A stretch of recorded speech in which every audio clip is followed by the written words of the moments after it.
Queen ants eat their own offspring to protect the colony. When establishing a new colony, the queen of the black garden ant species may eat infected larvae to prevent the spread of disease. According to a study published in Current Biology, if a newly hatched black garden ant, Lasius niger, becomes infected, the queen will eat it to prevent the disease from spreading to other ants, Science Alert reported on September 30th.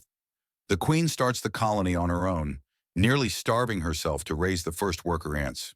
The more workers a queen can produce, the better her chances of survival.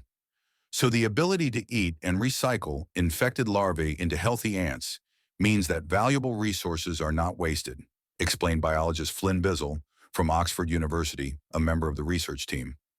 Bizzell, along with fellow biologist Christopher Pohl from Oxford University, discovered that worker ants in established colonies typically do not cannibalize their peers.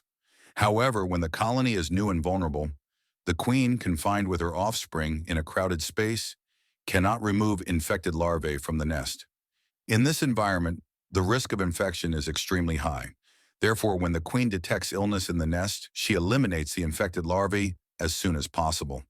If necessary, she will consume up to 92% of the infected larvae. Queens that do this are able to lay 55% more eggs in the next reproductive cycle.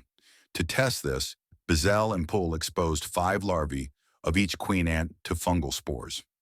After leaving the larvae alone for 24 hours to develop the disease, though not yet contagious, they reintroduced them to the colony and observed the queen's behavior. Within hours, the queen ate almost all of the diseased larvae, leaving the healthy ones untouched. Remarkably, the fungal disease did not seem to affect the queen, even after she consumed the infected larvae. Bizzell and Pohl believe that queens protect themselves internally. They observed that both before and after consuming the larvae, queens appeared to tend to a gland on their abdomen, which produces an antimicrobial acid toxin. Ingesting this toxin may help queens neutralize pathogens in their digestive systems. In a subsequent experiment, when queens encountered dead, infected larvae that had begun producing contagious spores, they sprayed venom from their gland onto the bodies. However, this stage poses significant danger to the queen. Even after spraying venom, she still faced an 80% chance of dying from the infection. In cases where the queen survived, her offspring were often wiped out. Therefore, acting early to prevent the spread of disease is crucial.